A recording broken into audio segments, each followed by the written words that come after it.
Bueno, buenos días, hermanos. Vamos a Lucas 14, del 15 al 24. Vamos a todos de pie y me acompañan en la lectura de la palabra, hermano. Oyendo esto, uno de los que estaban sentados con él a la mesa le dijo: bienaventurado el que coma pan en el reino de Dios. Entonces Jesús le dijo: un hombre hizo una gran cena y convidó a muchos. Y a la hora de la cena envió a su siervo a decir a los convidados: venid, que ya todo está preparado. Y todos a una comenzaron a excusarse. El primero dijo: he comprado una hacienda y necesito ir a verla, te ruego que me excuses. Otro dijo: he comprado 5 yuntas de bueyes y voy a probarlos, te ruego que me excuses.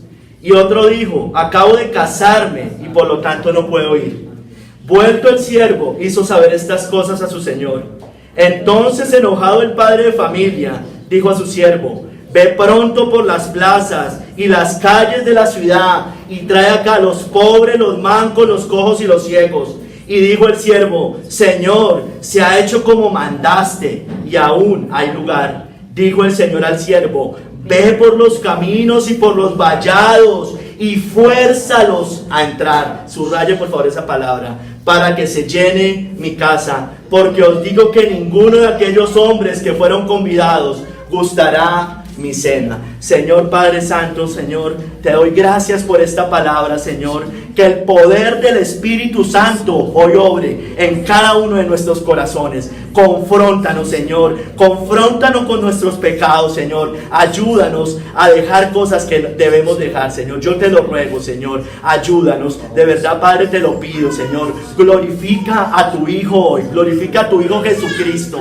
Que hoy honremos a Cristo. Te pido por favor, Padre, como cada 8 días te pido, que por favor quites de mí la carne, quite de mí todo lo que no provenga de ti, y que hable en el Espíritu de Dios, Señor, con el celo de Dios, no con la ira del hombre, sino con el celo tuyo, Señor. Yo te lo pido, Padre Santo, y discierne las intenciones y los pensamientos de cada corazón, Señor. Tú dices que el espíritu de la profecía discierne los corazones, destapa los pecados ocultos aún, Señor. Te lo pedimos en el nombre de nuestro Señor Jesucristo. Amén.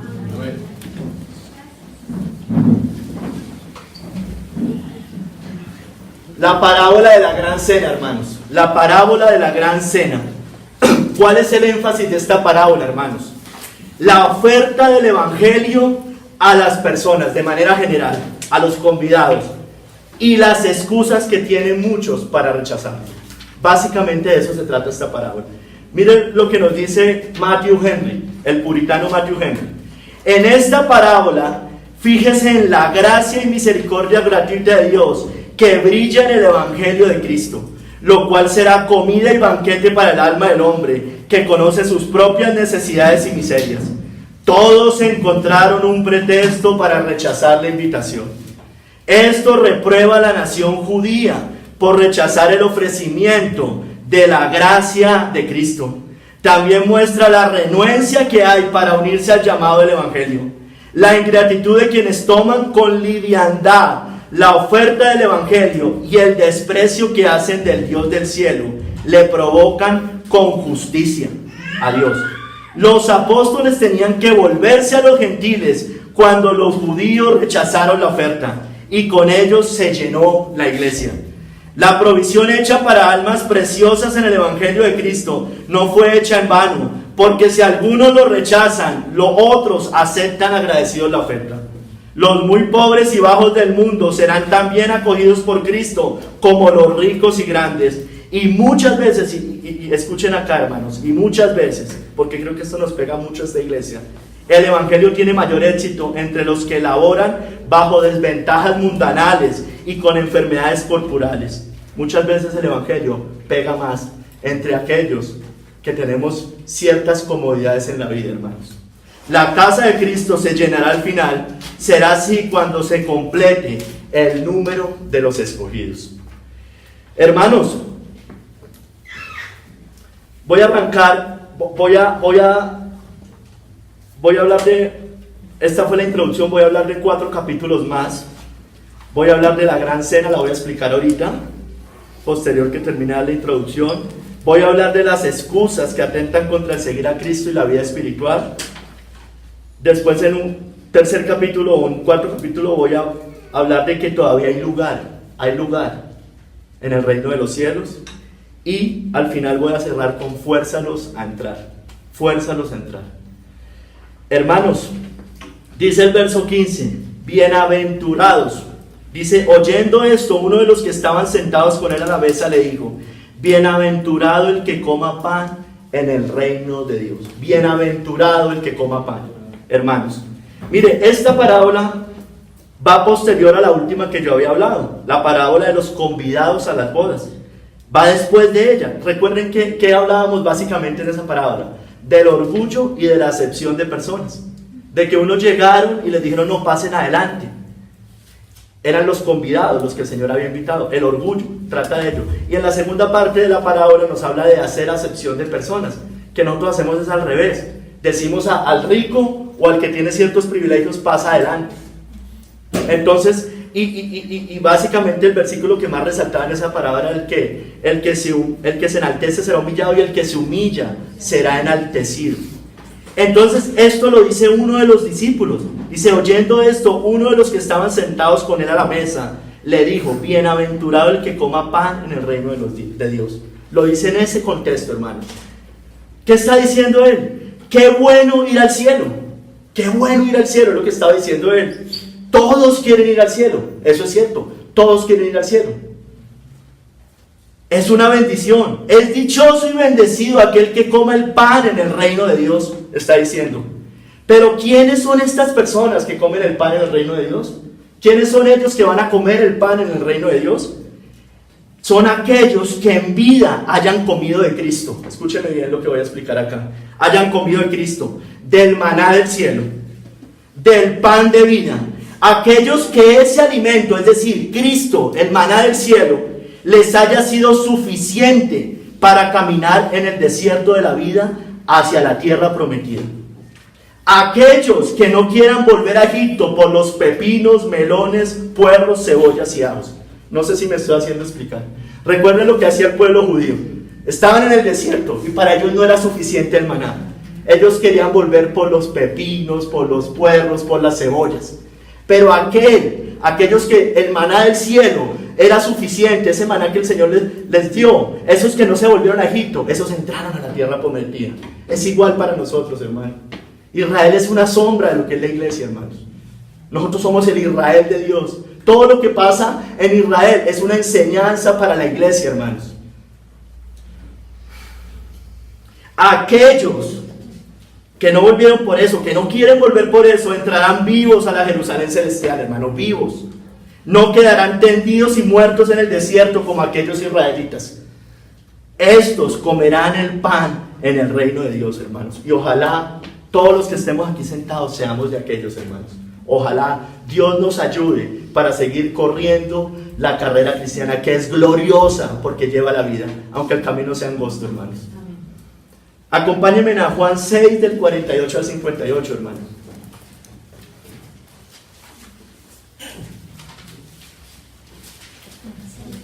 Del 48 al 58. Miren, y aquí Cristo nos explica que Él es el pan de vida.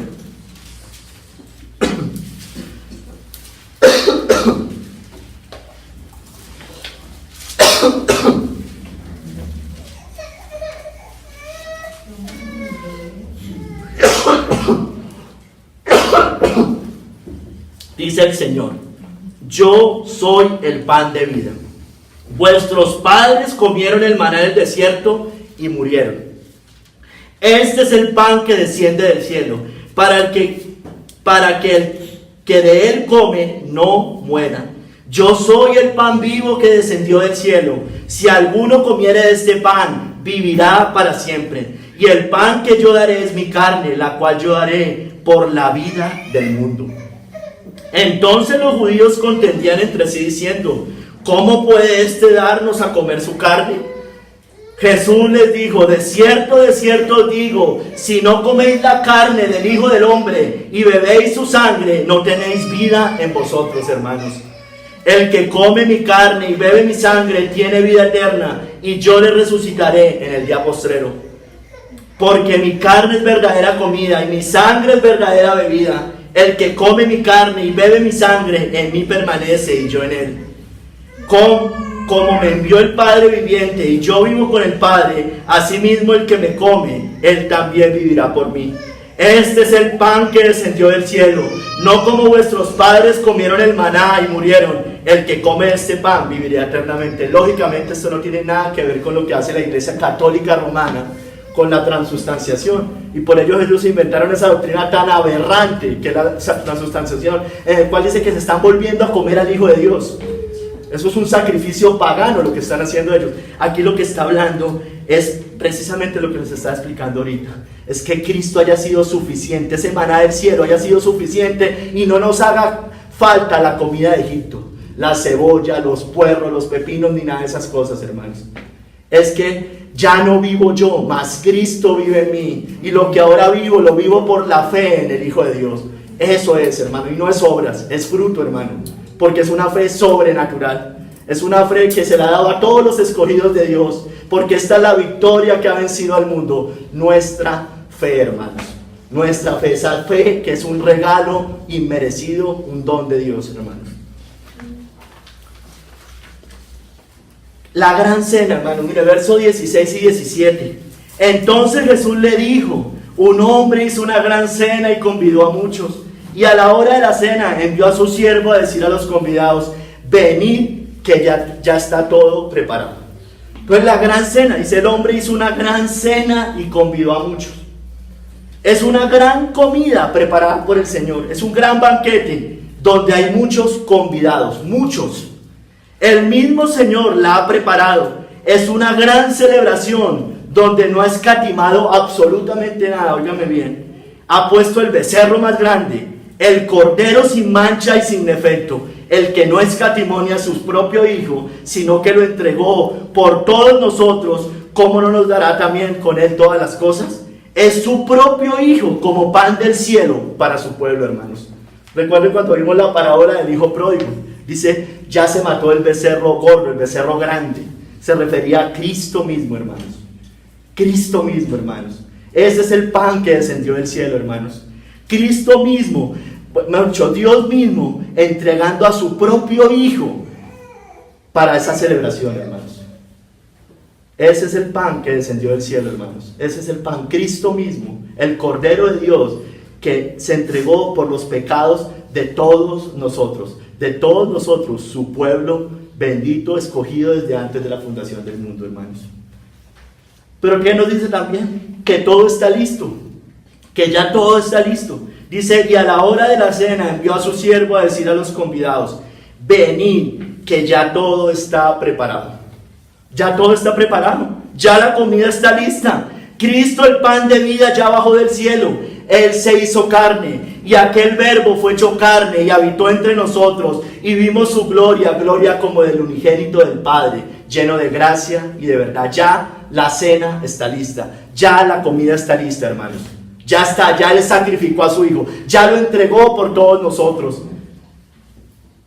Manda, entonces ¿qué pasa? Como ya está todo listo, ¿qué es lo que nos manda? Llamen a los convidados, vayan y prediquen el Evangelio, vayan, salgan, prediquen, inviten a las personas.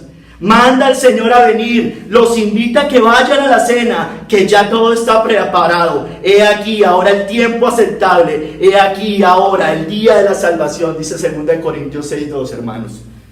Es por eso que el Señor ahora manda a todos los hombres en todo lugar que se arrepientan, por cuanto ha establecido un día en el cual juzgará al mundo con justicia por aquel varón Jesucristo, a quien designó, dando fe a todos con haberle levantado de entre los muertos.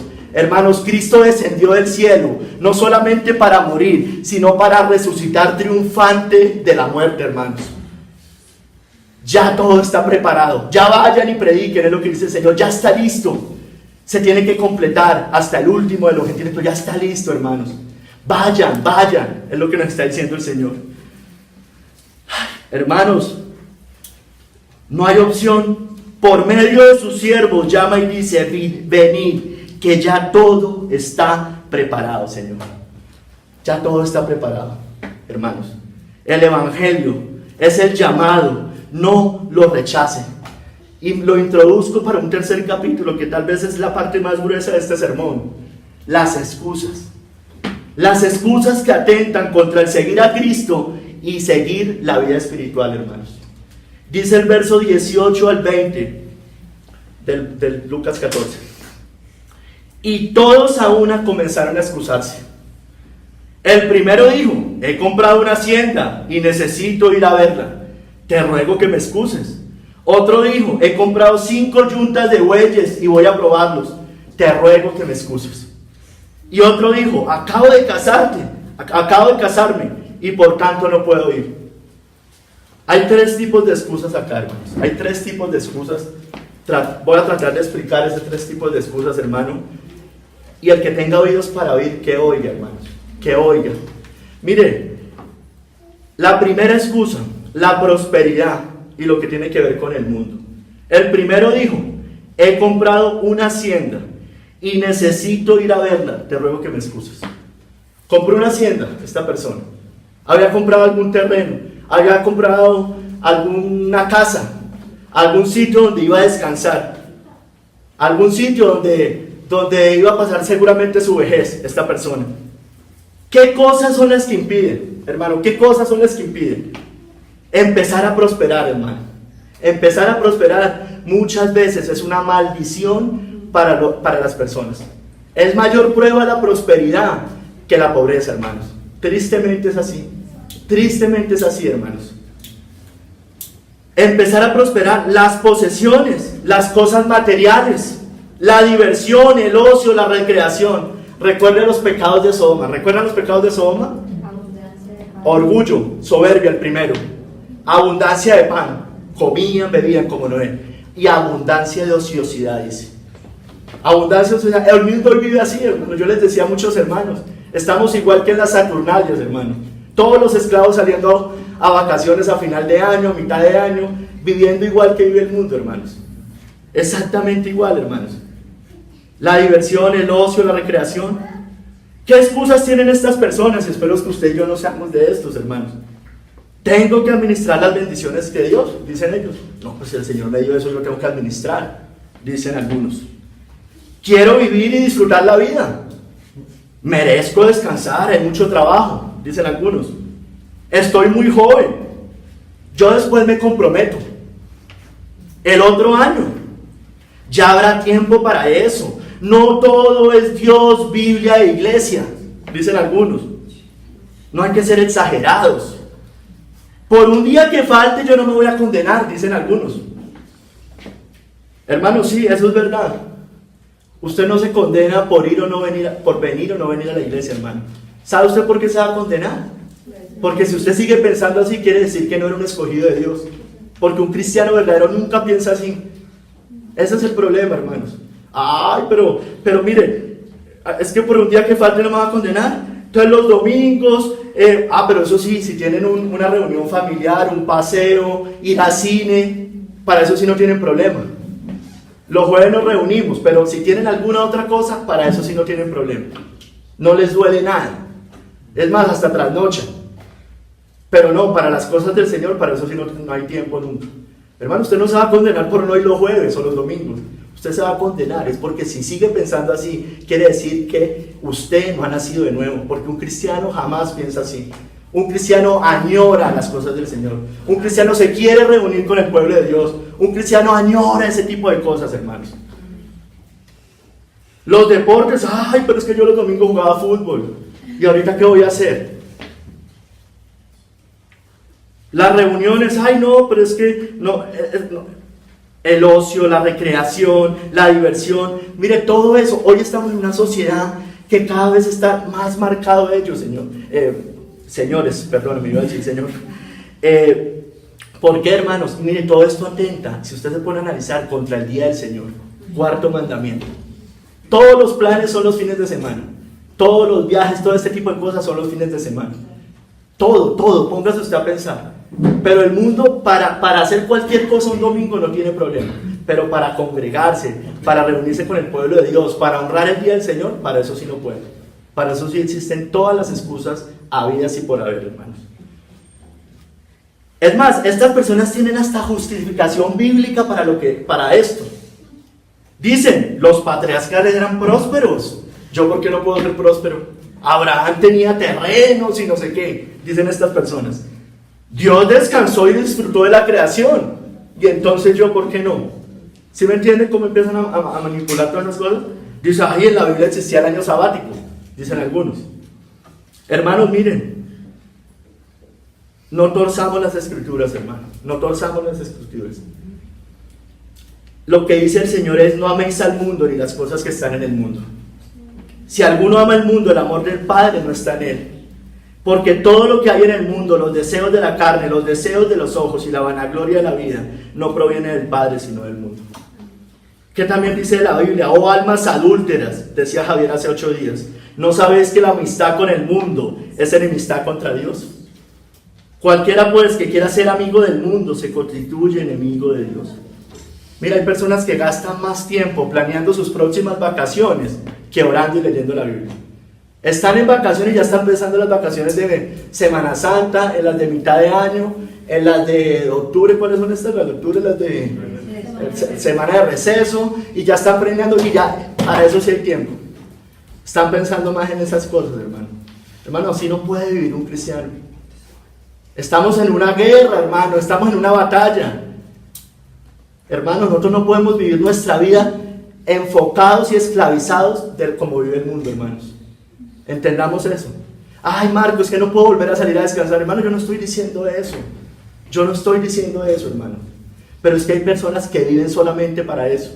Sus deseos son solamente para eso. Viven solamente pensando en eso. Y para eso, lo que yo siempre les digo, hermanos, y si alguien se molesta, que se moleste, hermano. Si usted tiene un viaje, un fin de semana, usted es capaz de llegar a las 5 de la mañana al aeropuerto, pero no es capaz de venir aquí a la congregación y llegar temprano. Afectos, hermanos. Afectos. Eso no es legalismo, hermanos. El legalista es la persona que siempre está pensando en que si me voy o no me voy a condenar. Eso es legalismo. Yo le dije que a muchos no les iba a gustar lo que se iba a predicar, pero gloria a Dios, que convenza de pecado, de justicia y de juicio. Amén. Ay, hermanos, yo ayer le decía a unos hermanos, por ahí en el chat de hombres, yo le decía, yo no me puedo deprimir porque vuelvo de vacaciones. ¿Cómo es posible que uno se deprime porque volvió de vacaciones?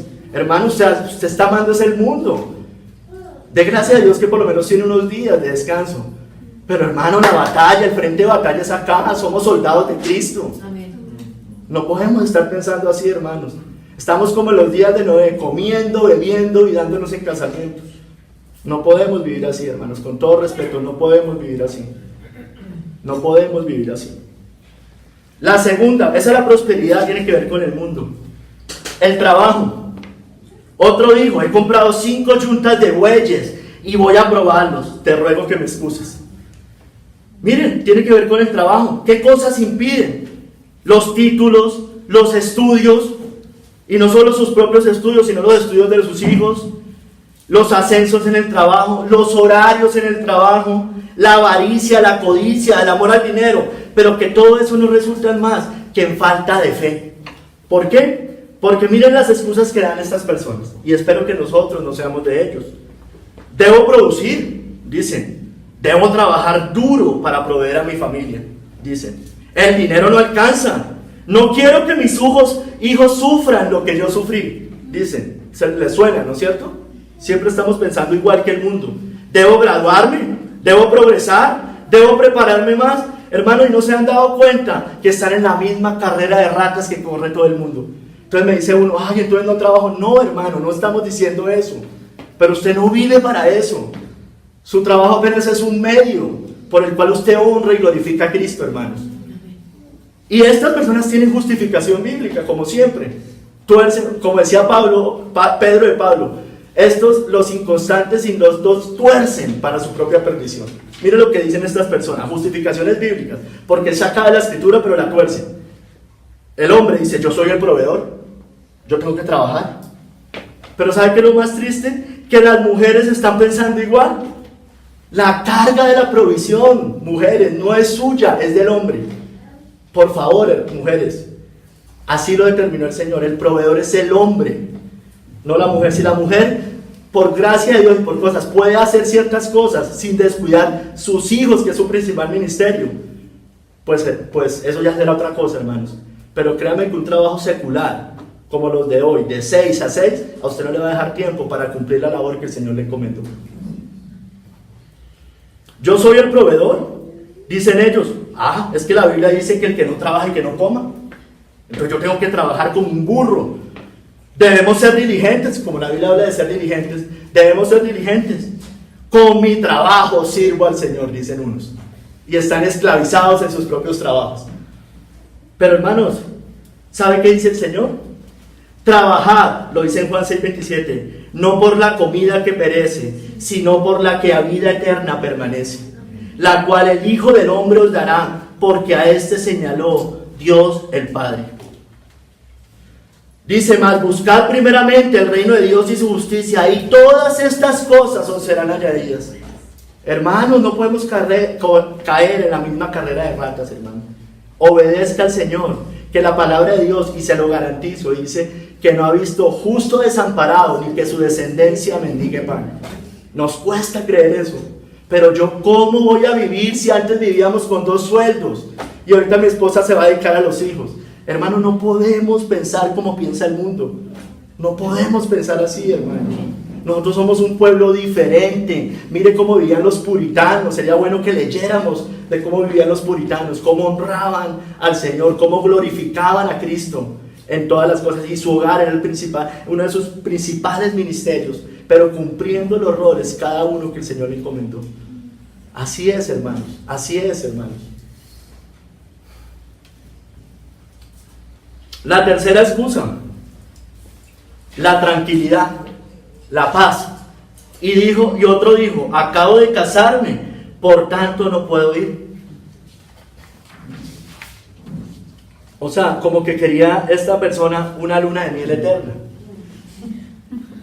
Cosas que impiden. ¿Qué cosas impiden? La familia, el cónyuge, las esposas, esposo, esposa, los hijos, los papás, los amigos. Pero sobre todo, en el fondo de todo eso que está, hermanos, mi paz, mi propia paz y mi propia tranquilidad. Es el amor propio, es el yo no quiero problemas. Eso es lo que nos está enseñando acá. Yo no quiero problemas. Yo aquí estoy tranquilo. Yo no me quiero ganar problemas. Pero entonces, ¿qué excusas sacan estas personas? Y insisto, espero que nosotros no seamos de ellos. Dicen estas personas, la familia es lo más importante, dicen ellos. Evitemos problemas familiares.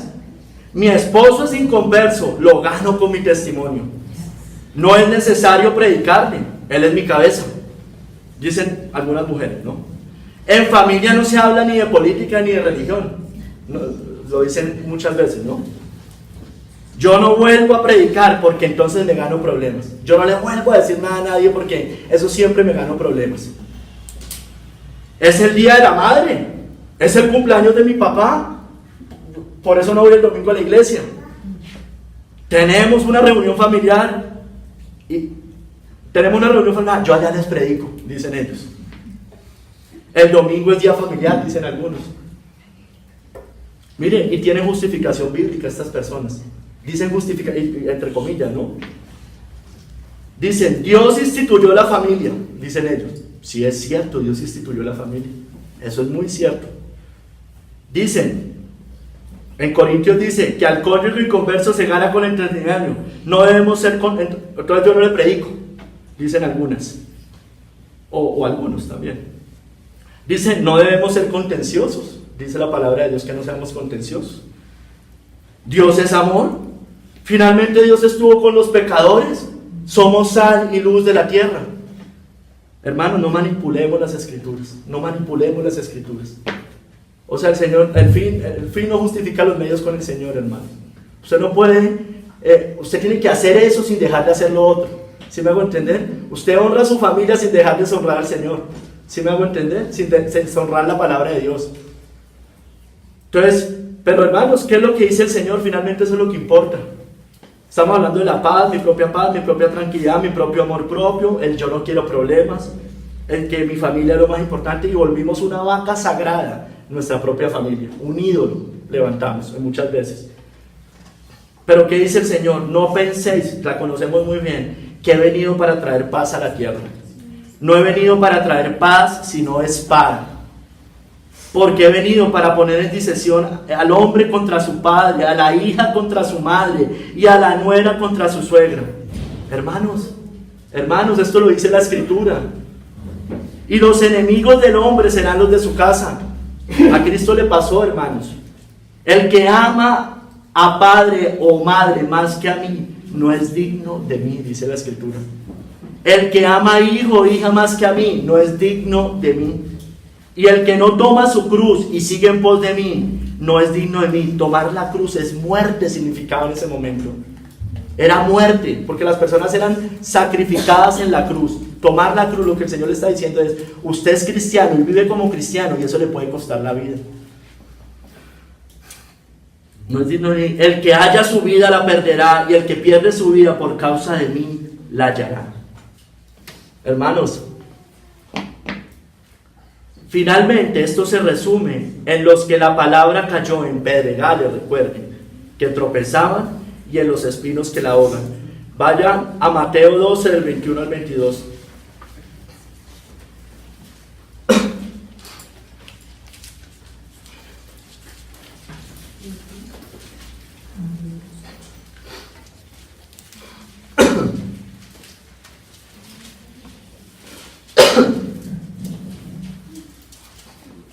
Dice: y el que fue sembrado en pedregales, Mateo 13, del 21 al 22. Mateo 13, del 21 al 22. Dice: y el que fue sembrado en pedregales, este es el que oye la palabra y al momento la recibe con gozo, pero no tiene raíz en sí, sino que es de corta duración. Este es el que oye la palabra, pues al venir la aflicción o la persecución por causa de la palabra, luego tropieza. Mira, el que estábamos viendo ahorita, la paz y la tranquilidad. Mano, ¿sabe cuándo se conoce un cristiano? Cuando vienen las pruebas y las tribulaciones. Ahí se conoce el cristiano. La palabra de Dios dice: es necesario que por muchas tribulaciones entremos en el reino de Dios. Yo no vengo, y los pastores, verdaderos pastores, no venimos a calentarle el oído a las personas. No podemos venir a eso. Eso no hizo Cristo, eso no hizo Juan el Bautista, eso no hizo Pedro, eso no hizo Pablo, eso no hizo Isaías, eso no hizo nadie de ellos. Hermanos, estamos en una guerra. El cristianismo es una guerra. Es una guerra contra el reino de las tinieblas, hermanos. Y van a haber pruebas, van a haber dificultades, van a haber persecuciones. Pero Javier leía ahorita en Mateo 20, en el Salmo 23: aunque ande por valle de sombra y de muerte, no temeré más alguno. Eso sí nos lo promete el Señor, que no temamos ahí. Entonces estas personas empiezan una persecución, lo atacan y ya se devuelven. No están acostumbrados. Mire, hermano, oro. ¿Sabe por qué estoy orando? ¿Y por qué voy a empezar a orar cada vez más? Porque el Señor nos mande a cada uno más pruebas y persecuciones. Eso lo voy a orar, hermanos. Y lo voy a orar con amor, porque los amo de verdad, hermanos. Para que ojalá Marco no sea el único perseguido en esta iglesia, sino que también lo persigan a usted, también lo insulten, también le digan, también le tiren piedras, hermanos, con todo respeto. Yo sé que aquí muchos hermanos, no crean que lo estoy diciendo, porque aquí muchos hermanos están contendiendo ardientemente por la fe. Muchos acá, no me malinterpreten. Pero hay muchos que están viviendo en paz y tranquilidad, no contienden ardientemente por la fe, están viviendo un cristianismo muy suave y muy ligero. El Señor no vino a traer paz a la tierra, hermanos, vino a traer espada, hermanos. Y voy a orar y seguiré orando, y yo sé que el Señor va a escuchar esa oración, porque el Señor escucha las oraciones que son para extender su reino y para que su iglesia siga creciendo en santidad, hermanos. Luego tropieza esta persona. Entonces cualquier cosa que le pase, una aflicción, una persecución, tropieza. Y está el otro, el que fue sembrado entre espinos. Ese es más de los dos primeros, del mundo y de la prosperidad y del trabajo. El que fue sembrado entre espinos, este es el que oye la palabra, pero el afán de este siglo y el engaño de las riquezas. En Lucas 8 dice: los placeres de la vida ahogan la palabra y se hace infructuosa. Hermanos, ¿qué estamos dejando nosotros? ¿Realmente estamos dejando cosas? Hablamos de tomar la cruz, de negarnos a sí mismo, hablamos de muchas cosas, no lo sabemos de memoria, hablamos del camino angosto que lleva la vida, pero a la hora de practicarlo no lo practicamos, hermanos. ¿Realmente nos estamos negando por Cristo? ¿Estamos dejando las excusas a un lado? ¿Hemos calculado el costo? ¿Nos volveremos atrás? Mire lo que hizo Moisés. Hebreos 11, 24 al 27.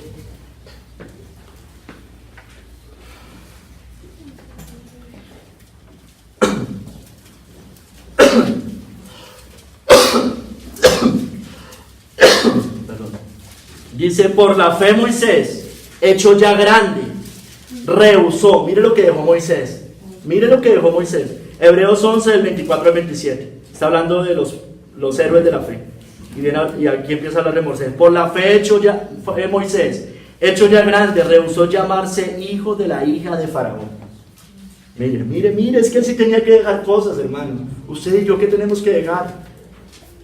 Escogiendo antes ser maltratado con el pueblo de Dios que gozar de los deleites temporales del pecado, teniendo por mayores riquezas el vituperio de Cristo que los tesoros de los egipcios, del mundo. O sea, porque tenía puesta la mirada en el galardón. Por la fe dejó a Egipto, dejó el mundo, no temiendo la ira del rey, porque se sostuvo como viendo al invisible. Mira lo que dice Charles Spurgeon, relacionándolo con esta cita. Dice, yo no dudo de que siendo conocedor de toda la sabiduría de Egipto, un varón como Moisés fuera siempre bienvenido en los diversos círculos de la ciencia. O sea, él tenía un estatus bastante alto en ese momento, pero él renunció a todos sus honores entre la élite de la intelectualidad para asumir el vituperio de Cristo. Ni los grandes hombres ni los intelectuales pudieron detenerlo una vez que su conciencia apuntó la senda a seguir. Estén también seguros que tuvo que separarse de muchos amigos. Moisés dejó muchas cosas en Egipto. Uno puede suponer que en el curso de 40 años Moisés había formado relaciones que eran muy queridas y cálidas. Claro, pues imagínense, 40 años viviendo allá y con un estatus que tenía bastante importante. Pero para la consternación de muchos se asoció con el grupo impopular al que el rey buscaba aplastar, y por lo tanto ningún cortesano podía reconocerlo a partir de aquel momento. Durante 40 años vivió en la soledad del desierto y solo regresó para ir a la tierra de Egipto con las plagas, de manera que la separación de todas sus antiguas amistades debe de haber sido completa. Pero, oh, leal espíritu, aunque corte todo vínculo afectuoso, aunque arranque de tu alma todo lo que amas, si tu Dios lo requiere, mire, escúcheme acá, hermanos, el sacrificio debe hacerse de inmediato. No empiece a negociar con Dios. Muchas veces negociamos con Dios. No, todavía, ya uno sabe lo que le viene diciendo. Se le ha dicho a través de la palabra de Dios, a través de muchos hermanos, y uno empieza a negociar. O sea, no suelto eso, sino que negocio. Tengo esto y tengo a Dios. Hermano, así no se puede. No podéis servir a dos señores, dice la palabra del Señor. No podemos servir. Si eso le está impidiendo su relación y su caminar con el Señor. Sí, no es que usted ahorita tenga que ir a dejar a su mamá simplemente porque sí. No estamos hablando de eso, hermano. Estamos hablando que si su familia le impide el crecer cristiano, el que ame a padre y madre más que mí no es digno de mí. Eso es lo que estamos diciendo. Y eso lo hizo Cristo, nos lo mostró como ejemplo. Y eso lo hicieron los apóstoles, nos lo está mostrando aquí con Moisés.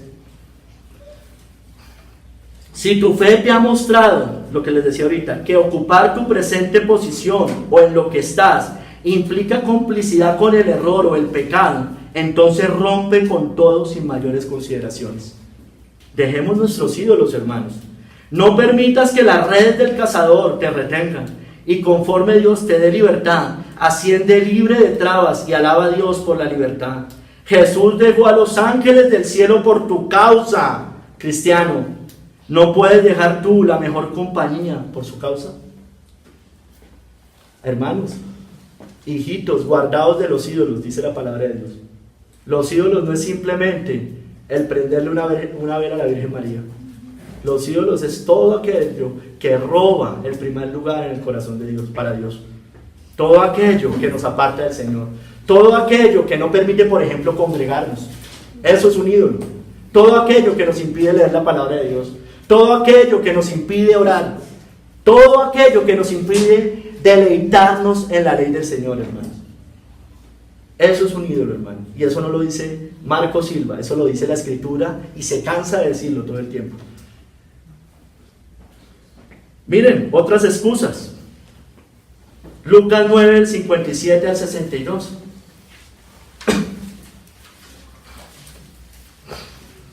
Esta también la conocemos mucho, complementando un poco las excusas, y nosotros no caigamos en esto. Dicen, yendo ellos, uno le dijo en el camino: Señor, te seguiré a donde quiera que vayas. Y le dijo Jesús: las zorras tienen guaridas y las aves del cielo nidos, mas el Hijo del Hombre no tiene donde recostar la cabeza. La teología de la prosperidad queda muerta con este versículo, totalmente muerta con este versículo. Y dijo otro: sígueme. Él le dijo: Señor, deja que primero vaya y entierre a mi padre. Jesús le dijo: deja que los muertos entierren a sus muertos. No, es que se murió mi papá, se murió mi mamá, se murió no sé qué. No, tengo no sé qué. No, déjame que yo me voy a despedir de ellos.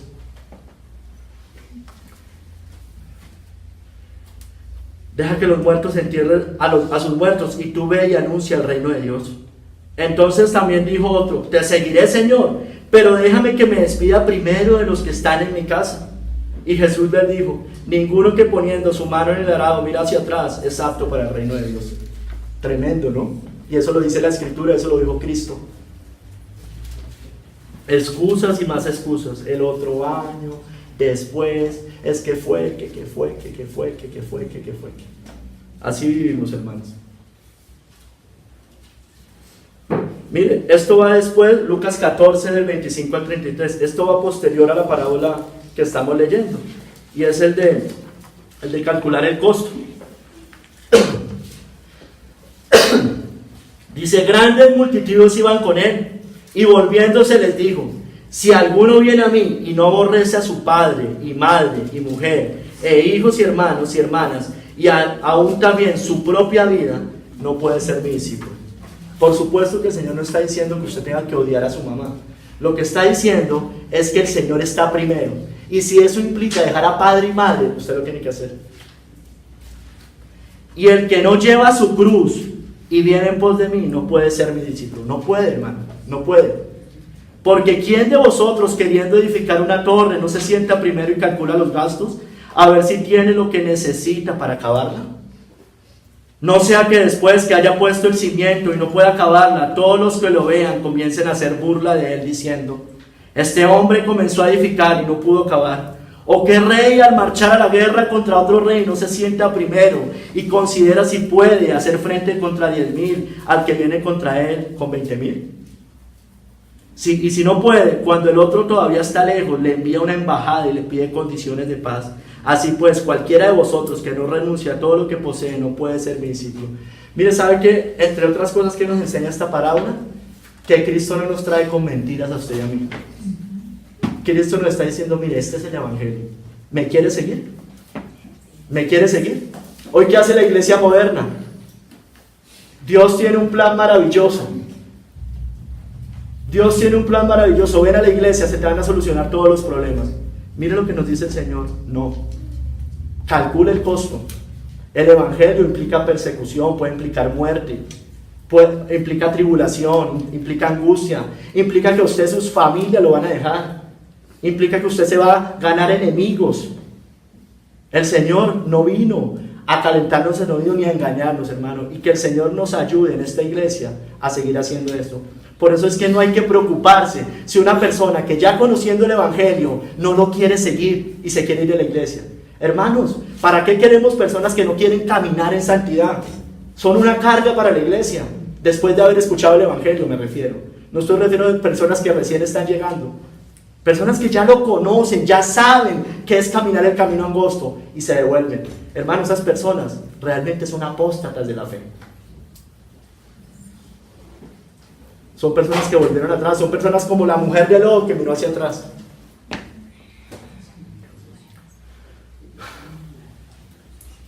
Mira lo que dice Juan 6, del 60 al 69. Creo que Javier también la leyó hace 8 días. Por lo menos una parte.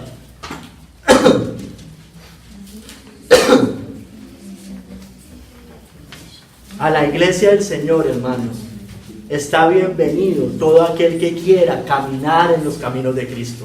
Y para eso, para todo pecador arrepentido, está abiertas las puertas de la iglesia del Señor. Para todos, no importa con qué pecados vengan, hay perdón para todo aquel que quiera renunciar a sus pecados y hallar perdón en la sangre de Jesucristo. Amén. Juan 6, del 60 al 69 dice: al oírlas, muchos de sus discípulos dijeron: dura es esta palabra. Nosotros somos muy livianitos. Mire cómo hablaba el Señor. ¿Quién la puede oír?, decían los discípulos. Sabiendo Jesús en sí mismo que sus discípulos murmuraban de esto, yo les decía, algunos se van a molestar. Les dijo: ¿esto os ofende? ¿Esto os ofende?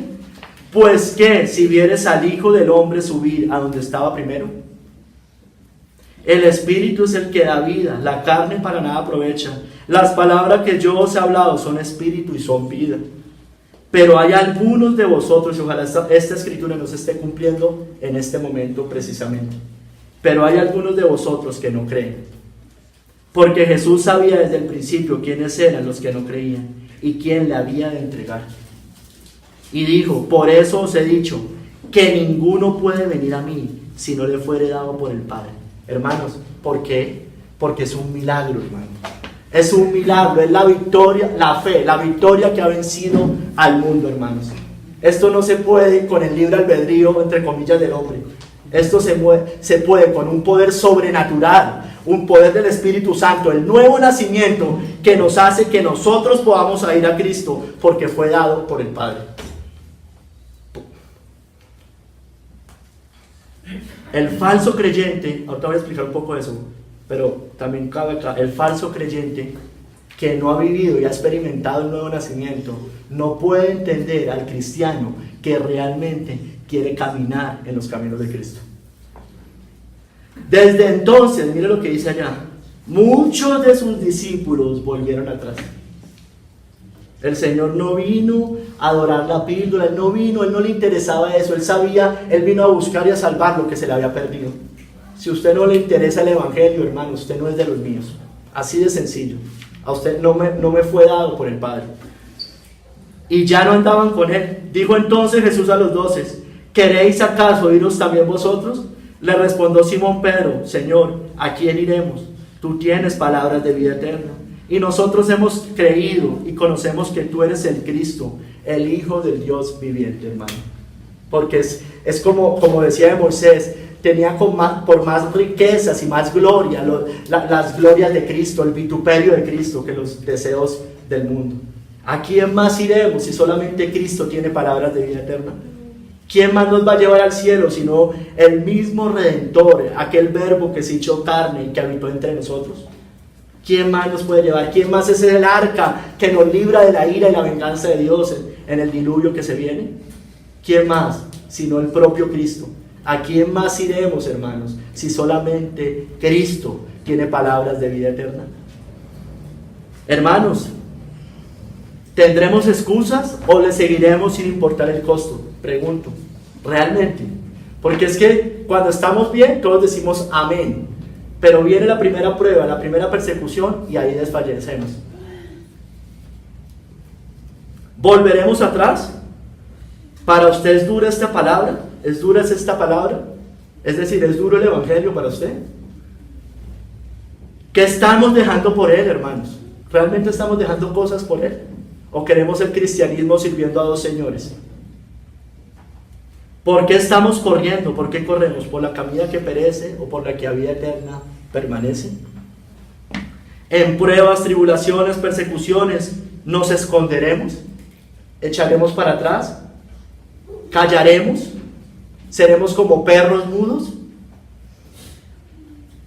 Uy, Marco, ¿usted por qué utiliza esas palabras? Porque esas palabras las utilizaba el profeta Isaías para denunciar a los falsos, principalmente a los falsos profetas. ¿Cristo es realmente lo más valioso en nuestras vidas, hermanos? Es que ahí está el punto, hermanos. Vaya Cristo, hermano, vaya Cristo. Y no sé si llamarlo hermano realmente, pero vaya Cristo, hermano. Solamente Cristo tiene palabras de vida eterna. Si le cuesta seguir al Señor, vaya Cristo. Dígale, porque la palabra de Dios dice que en la ley de Jehová medita de día y de noche. Está su delicia. Dice, seguir a Cristo es una delicia, hermanos. Dice que su yugo es suave y ligera su carga. O sea, para los que son del Señor, ligera su carga. No es como dicen algunos, creen que el libertinaje. No, eso está muy pesado y se van al mundo. No, hermanos. Él ligera su carga en el Señor, obedeciendo al Señor, como esclavos de Cristo, como doulos de Cristo. Hermanos, y voy a entrar al siguiente capítulo, que es, hay lugar, hermano, hay lugar. Evangelizar, hay lugar. Seguimos acá, hermanos. Si usted está vivo, si Cristo no ha vuelto, quiere decir que tenemos mucho trabajo por hacer todavía. Dice el verso 21 y el 22 de la parábola de Lucas 14, dice, vuelto el siervo hizo saber estas cosas a su señor. Entonces, enojado el padre de familia dijo a su siervo, ve pronto por las plazas. Mire, enojado el padre de familia, lo primero, o sea, el Señor dijo a su siervo, ve pronto por las plazas y las calles de la ciudad y trae acá a los pobres, los mancos, los cojos y los ciegos. Y dijo el siervo, Señor, se ha hecho como mandaste, y aún hay lugar, hermanos, aún hay lugar. Mire, lo primero que nos hablan es que el Padre se enoja. Hay un enojo de Dios Padre. Dice, vuelto el siervo hizo saber estas cosas a su señor. Entonces, enojado el padre de familia dijo a su siervo, enojado, ¿sí? Porque Dios está airado con el impío todos los días. Si no se arrepiente, él afilará su espada. Tensado tiene ya su arco, ha preparado saetas ardientes, hermano. Acompáñenme al Salmo 2, por favor.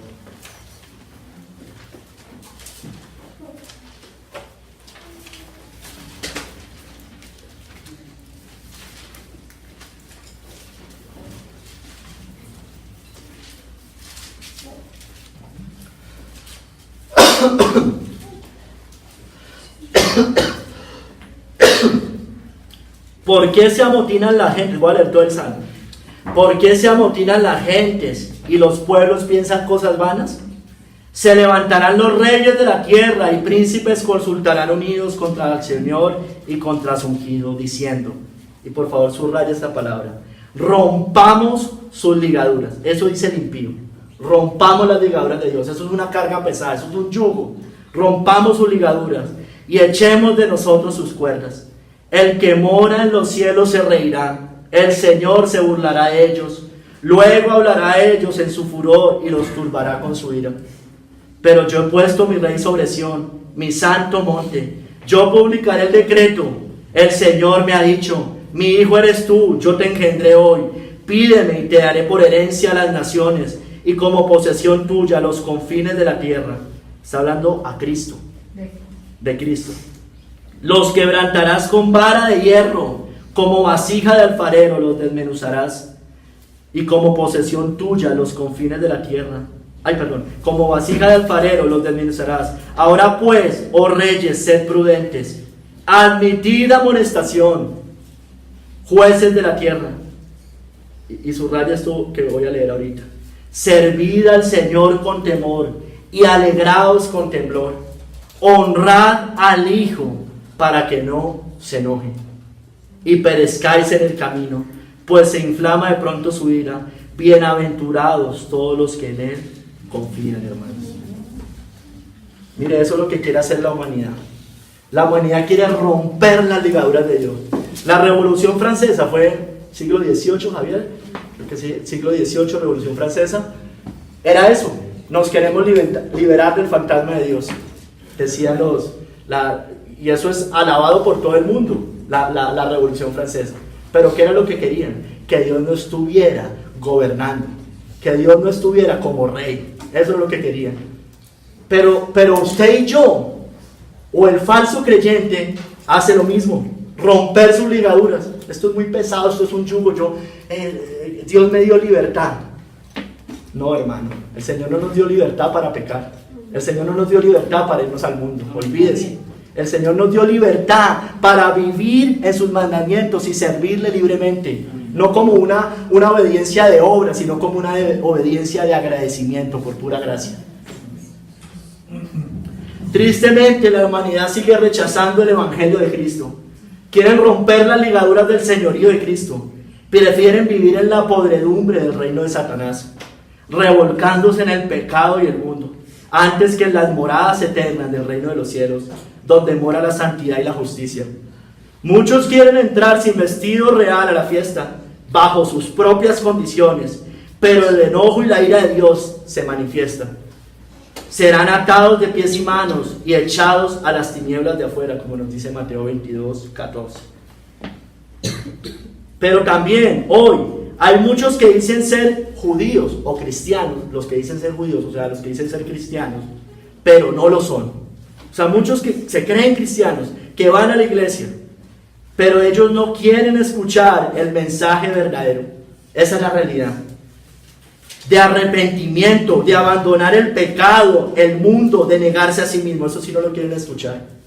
Mire, está como les decía Juan el Bautista a estas personas: generación de víboras, ¿quién les enseñó a huir de la ira venidera? Haced pues frutos dignos de arrepentimiento, y no digáis que tenéis a Abraham como padre. O sea, una justicia en que porque eran hijos de Abraham. Y así viven hoy muchos. Así viven muchos. Yo hice en la iglesia moderna armeniana, yo hice la oración de fe. Y hoy los neocalvinistas, ¿qué dicen? Yo creo en las doctrinas de la gracia y creen que eso los salva. No, hermano, la fe sin obras está muerta. Los demonios creen y tiemblan.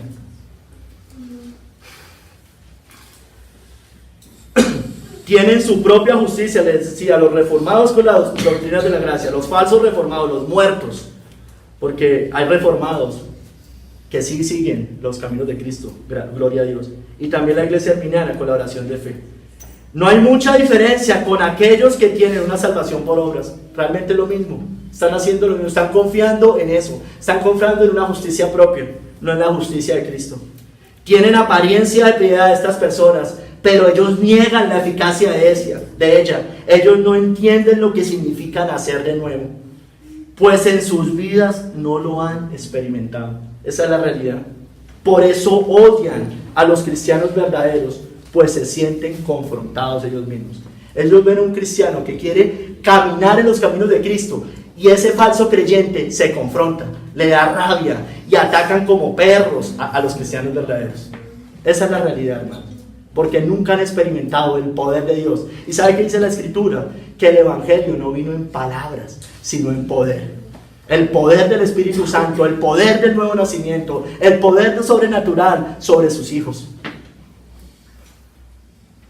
Estos no han entrado realmente por la puerta estrecha que es Cristo, aunque digan, como dice creo que era Jeremías, aunque digan vive Jehová, juran falsamente, aunque digan creer en Cristo. Por eso no aguantan el camino angosto. O sea, claro, no entraron por la puerta, son ladrones y salteadores, entraron por otro lado. Recuerden el progreso del peregrino, eso nos lo muestra todo el tiempo, el progreso del peregrino. Personas que se encontraban con cristiano en el camino, con fiel, y se los encontraban, y dice, ¿ustedes por dónde entraron? No, yo entré ya por otro camino, no sé qué. No entraron por Cristo realmente, entraron fue por otro lado, y por eso no pueden, no toleran el camino, no pueden, es que es imposible que lo hagan, porque solamente el poder sobrenatural de Dios, obrando en nuestros corazones, lo puede hacer, porque esta es la victoria que ha vencido al mundo, la fe, nuestra fe, la que nos dio el Señor.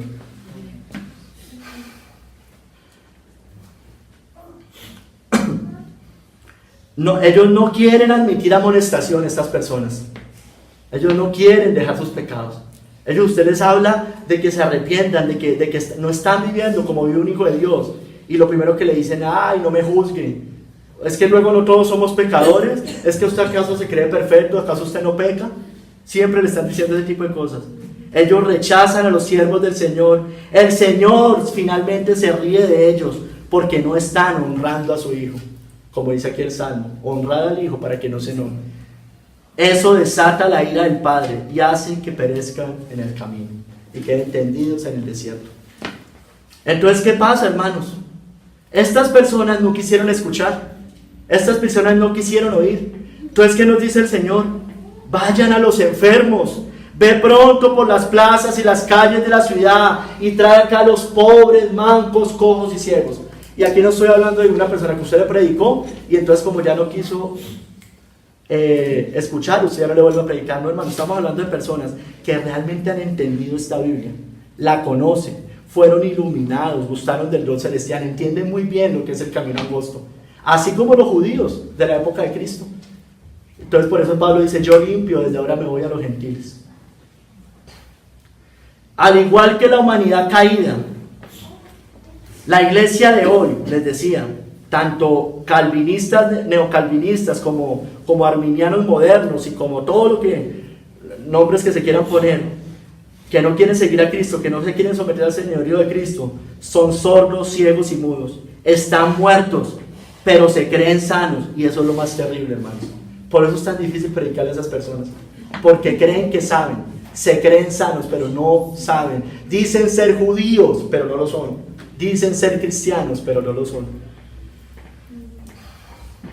Ellos aman el mundo, sus deleites, sus pecados, y siempre lo están justificando. Igual que con los judíos de la época de Pablo. Mire qué le pasaba a Pablo. Pero oponiéndose y blasfemando a estos, es decir, esos falsos creyentes, les dijo, sacudiéndose los vestidos, vuestra sangre sea sobre vuestra propia cabeza. Yo limpio, desde ahora me iré a los gentiles. El Señor va por lo vil y menospreciado del mundo, por los que necesitan médico, por los que son sucios y enfermos, pero saben que lo son. Es que todos somos sucios y enfermos, el problema está en que unos creen que no necesitan de ese médico. Saben que necesitan desesperadamente del Señor para que los limpie y los sane, hermanos. Por eso el Señor dice, Dios mira de lejos al orgulloso y con gracia mira al humilde, más o menos. Lucas 5, del 27 al 32, mire.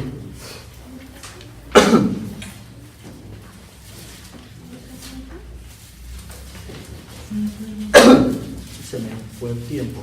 Esta predicación se me fue larga, pero bueno, no importa. Estamos en el día del Señor. Después de estas cosas salió y vio a un publicano llamado Leví sentado al banco de los tributos públicos y le dijo, sígueme. Y dejándolo todo se levantó y le siguió. Y Leví le hizo gran banquete en su casa, y había mucha compañía de publicanos y de otros que estaban a la mesa con ellos. Y los escribas y los fariseos murmuraban contra los discípulos diciendo, ¿por qué coméis y bebéis con publicanos y pecadores? Respondiendo Jesús les dijo, los que están sanos no tienen necesidad de médico, sino los enfermos. No he venido a llamar a justos, sino a pecadores. ¿A qué? Al arrepentimiento. Entonces muchos utilizan esta cita y luego el Señor no estuvo con pecadores. Claro que estuvo con pecadores, pero los llamó al arrepentimiento. Amén. Todos somos pecadores, eso es cierto. Dios salva solamente a pecadores, eso también es cierto. Pero solamente a aquellos que saben que lo son. A aquellos que admiten su inmundicia y que quieren ser realmente sanados de la enfermedad del pecado. Son aquellos que dicen como Pablo, miserable de mí, ¿quién me librará de este cuerpo de muerte? Lo que está diciendo Pablo. Pablo está diciendo, yo no quiero pecar más. Yo quiero dejar el pecado. El Señor no solamente vino a librarnos y llevarnos al cielo, Él vino a librarnos de este cuerpo de carne, hermanos. Salva pecadores, pero para que dejen de ser lo que son. Eso es cierto, pecadores y con los mayores pecados que usted no se imagina. Pero para dejar que dejen de ser lo que son y convertirlos de árboles malos a árboles buenos. Con frutos buenos, justos, que aman la justicia, llenos del Espíritu Santo. Vayamos por ellos. Y como dice el Señor, ve pronto por las plazas y las calles de la ciudad y trae acá a los pobres, mancos, cojos y ciegos, hermanos. Hermanos, hay lugar. Dice, y dijo el siervo, Señor, se ha hecho como mandaste. Y aún hay lugar, hermanos. ¿Qué decía el Señor? Mira lo que decía el Señor, en la casa de mi Padre muchas moradas hay. si así no fuera, yo lo hubiera dicho. Voy pues a preparar lugar para vosotros, y si me fuere y os preparare lugar, vendré otra vez y os tomaré a mí mismo, para que donde yo estoy, vosotros también estéis. Y como el Señor no ha vuelto, todavía hay moradas. Todavía hay moradas. Todavía está pendiente que se complete el número de los escogidos. Aunque muchos hermanos han rechazado el mensaje del Evangelio hoy, hermanos, y lo seguirán haciendo, la buena noticia es que todavía hay lugar. Esa es la buena noticia, hermanos. Cristo no ha vuelto, no ha entrado el último de los gentiles.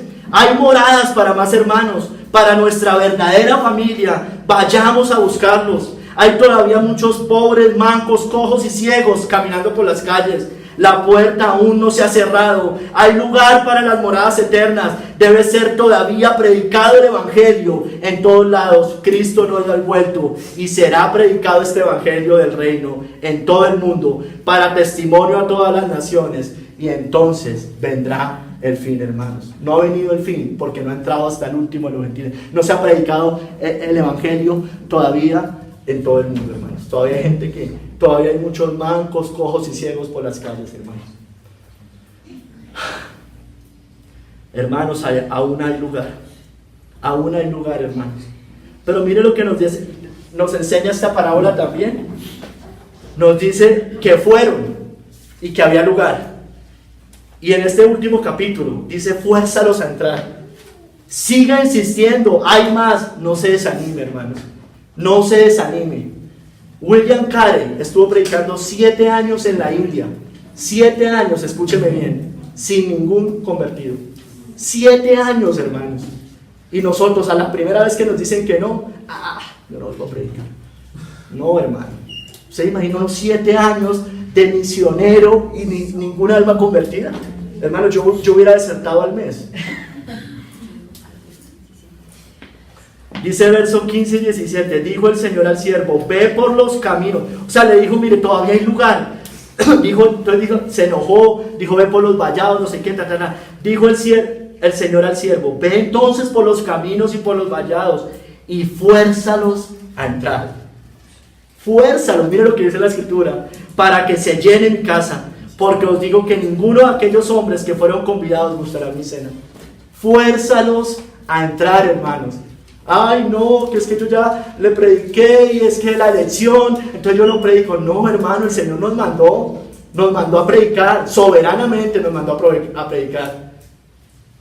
El ser humano religioso no quiere ir a Cristo. El Señor manda que insistir a los enfermos, es orden divina. Miren cómo decía Pablo en Colosenses 1, del 24 al 29.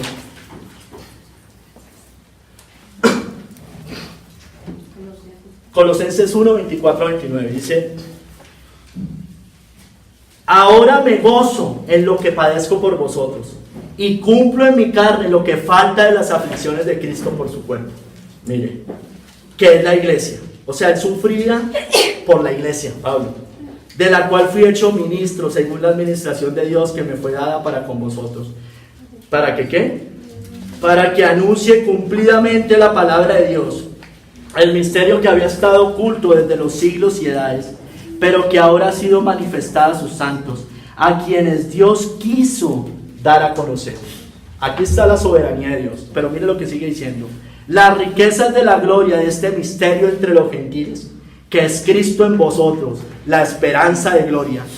Y mire lo que dice: a quien anunciamos, a Cristo, amonestando a todo hombre y enseñando a todo hombre en toda sabiduría, a fin de presentar perfecto en Cristo Jesús a todo hombre, para lo cual también trabajo, luchando según la potencia de Él, la cual actúa poderosamente en mí.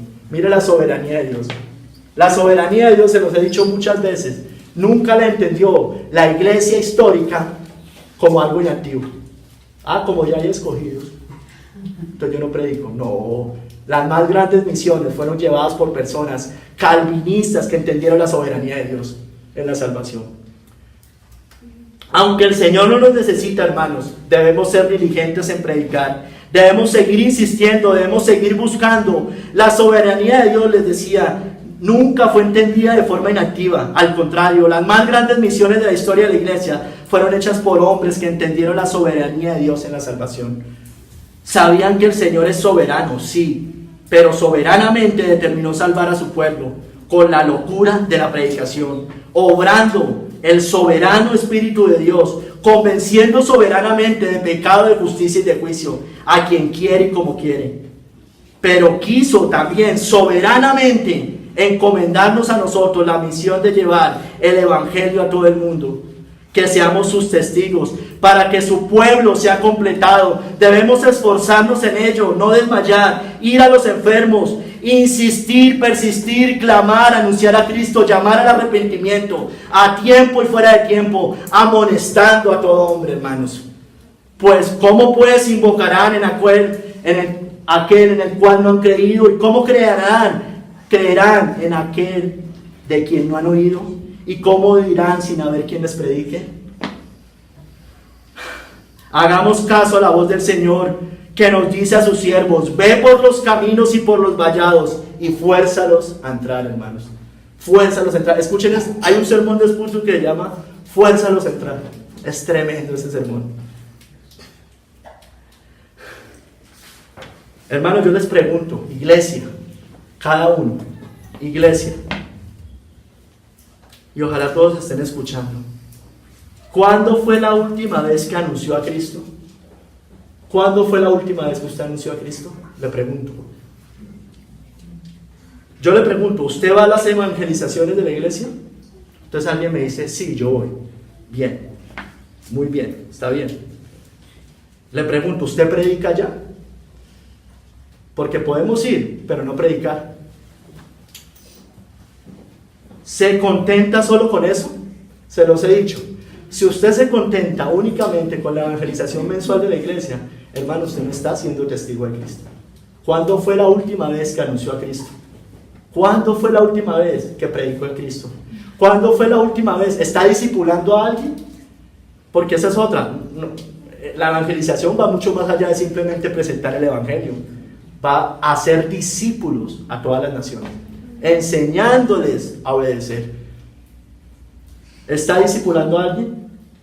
Usted lleva cierto tiempo en el evangelio. ¿Está discipulando a alguien? Familiares, amigos, conocidos, ¿qué hay de ellos? Le pregunto, hermano, ¿usted contiende ardientemente por la fe? Contiende, hombres, hablo a los hombres principalmente de esta iglesia. ¿Estamos contendiendo ardientemente por la fe? ¿O sus esposas, los que tienen esposas, son las que contienden ardientemente por la fe? ¿Estamos haciendo eso, hermanos? Perfecto que la esposa predique, gloria a Dios, porque el evangelio lo predican todas las personas. Dijo que en los últimos tiempos las mujeres profetizarán. Hermanos, pero es el hombre el que debe estar en el frente de batalla. Es el hombre el que debe estar contendiendo ardientemente por la fe. Es el hombre principalmente el que esté llevando el vituperio de Cristo. Es el hombre el que debe estar saliendo del campamento. Pero tristemente todavía hay mujeres que son las que salen del campamento y los hombres no.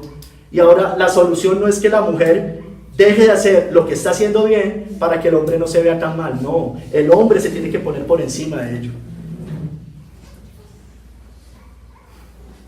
¿Usted está usando todos los medios para ello? Hay personas que están viviendo un cristianismo muy cómodo. No predican. Por ahí si acaso van a las evangelizaciones. No le predican a nadie. No predican ni siquiera en Facebook. Mira, el Señor nos dio todos los medios para predicar. Y ya ni siquiera predicamos muchos en Facebook. O muchos no predican en Facebook. Hermano, es un medio, el Señor se lo va a demandar. O si no, ciérrelo. ¿Para qué lo tiene? ¿Para poner fotos de los asados, de los paseos y esas cosas? Dice, ya sea que comamos y bebamos, hacer todo para la gloria de Dios. Amén. Ya sea que comamos o bebamos, hagamos todo para la gloria de Dios. Ay, no, que es que Facebook no. Hermano, y vuelvo y digo, hay otros que se pueden contentar solo con predicar en Facebook y no predican individualmente. También está mal, hermano. No debemos de hacer una cosa sin hacer la otra. Pero es que hay unos que parece que no hacen ninguna. Parece que no hacen ninguna. Hombres de la iglesia por su gracia. Hay muchos que están dormidos. Despierta tú que duermes, levántate de entre los muertos y te alumbrará Cristo.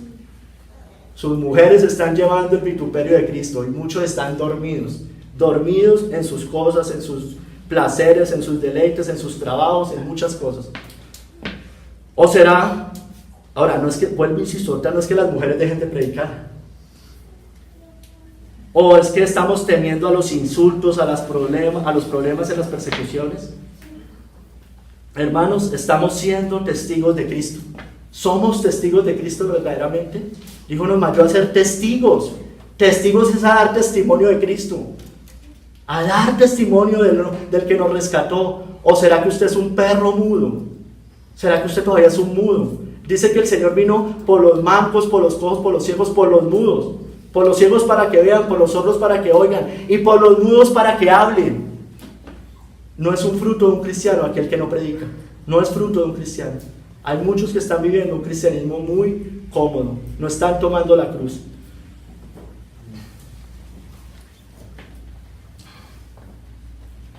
Mira, hermanos, ¿y por qué tenemos que hacer eso? Para que se llene la casa de Dios.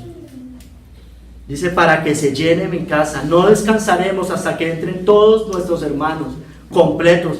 Por eso dice el Señor allá en Romanos 11, hasta que haya entrado la plenitud de los gentiles, y luego todo Israel será salvo. Hermano, hasta que haya entrado el último de los gentiles y se complete el Israel de Dios, hermanos. El Israel de Dios. Hermanos, la salvación es únicamente del Señor. Eso es cierto, Él es soberano en la salvación. Él decretó el número de sus escogidos y los creó, los preparó de antemano. Él escoge y atrae. Bienaventurado el que tú escogieres y atrajeres a mí para que habiten tus atrios. El Padre le dio un pueblo a su Hijo, los cuales vendrán todos sin excepción a Cristo. Todo lo que el Padre me da, vendrá a mí. Todo, hermano. Nadie puede ir a Cristo si el Padre no lo quiere. Ninguno puede venir a mí si el Padre que me envió no lo trajere. Cristo oró por aquellos que el Padre le dio, por su pueblo, por su iglesia, por sus ovejas, por usted que está allá sentado y que ha sido lavado en la sangre de Cristo. Dice el Señor, he manifestado tu nombre a los que del mundo me diste, lo dice Juan 17, tuyos eran y me los diste y han guardado tu palabra. Padre, aquellos que me has dado, quiero que donde yo estoy, también ellos estén conmigo para que vean mi gloria. Hermanos, esta oración es eficaz, esta oración se cumple, todo su pueblo será reunido porque Dios así lo quiso. Predique o no predique usted, hermano. Hermanos, Cristo no ha fallado, la plenitud de su pueblo entrará completo, no faltará ninguna de las ovejas por las cuales Él murió, porque el Hijo del Hombre vino a buscar y a salvar lo que se había perdido. Nos está reuniendo de toda tribu, lengua y nación. Su casa se está llenando, se llenará. El Señor no retarda su promesa, según algunos la tienen por tardanza, sino que es paciente para con todos nosotros, no queriendo que ninguno perezca, sino que todos procedan al arrepentimiento. La casa del Señor se va a llenar. Y si nosotros somos del Señor, vamos a ser parte de esa gran comisión, hermanos. Pero si usted no está predicando el Evangelio, hermano, mire, hay grandes posibilidades, por no decir todas, de que usted no es un hijo de Dios, porque usted todavía es un mudo. Todo el Israel de Dios será salvo. Continuemos la tarea de evangelizar. El Señor nos manda a hacerlo. Su razón, ¿cuál es la razón? Para que se llene mi casa, dice el Señor. Hermanos, pero muchos quedarán excluidos. Dice, porque os digo que ninguno de aquellos hombres que fueron convidados gustará mi cena, es decir, los que lo rechazaron. Muchos son los llamados, pocos los escogidos. Aquellos que despreciaron la oferta gratuita del Evangelio no gustarán de la cena del Señor. Aquellos que no quisieron rendirse ante el soberano de los cielos no gustarán de la cena del Señor. Aquellos que rechazaron al Señor, que despreciaron su señorío, no gustarán de la cena del Señor. Aquellos que decían ser cristianos pero que odiaban su ley no gustarán de la cena del Señor. Aquellos que la prosperidad fue más importante que el reino de los cielos no gustarán de la cena del Señor. Aquellos que se descarriaron a los placeres de Egipto no gustarán de la cena del Señor. Aquellos que no buscaron su reino y corrieron por la comida que perece y no por la que a vida eterna permanece, no gustarán del reino de Dios. No gustarán de la cena del Señor. Aquellos que prefirieron su paz y tranquilidad antes que el vituperio de Cristo y su reino, para evitarse problemas, sin contender ardientemente por la fe, no gustarán de la cena del Señor. Aquellos que despreciaron y apedrearon a los mensajeros del Señor, a sus siervos, a usted y a mí, no gustarán de la cena del Señor. Aquellos que no se preocuparon por insistir, persistir a los impíos y evangelizar, no gustarán de la cena del Señor. Es decir, todos aquellos en quienes Cristo no era su rey y hacían lo que mejor les parecía, como decía Jueces, en estos días no había rey en Israel, cada uno hacía lo que bien le parecía. No estaba el Rey de Reyes, no estaba Cristo en su vida. Agradezcamos al Señor por sus misericordias, sirvamos con temor y temblor, no juguemos con el pecado, hermanos. Recibamos la exhortación, no sea que nos deslicemos, no miremos atrás, sigamos adelante, no hagamos como la mujer de Lot que quedó convertida en una estatua de sal.